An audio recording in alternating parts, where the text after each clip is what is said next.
If your nothing phone won't turn on, the display is going black. Let's solve this problem step by step.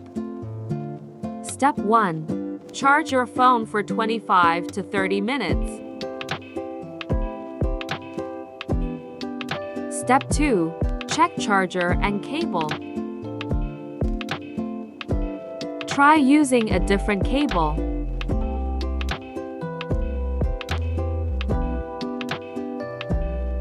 Step 3. Call your phone from another device. If it rings or vibrates, the issue is the display.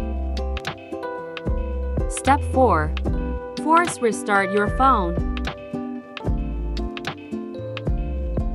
Press and hold the power button and the volume down button together.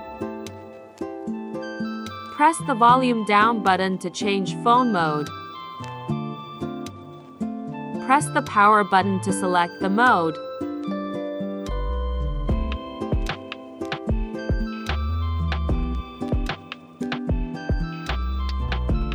Hopefully, your nothing phone's display problem will be resolved.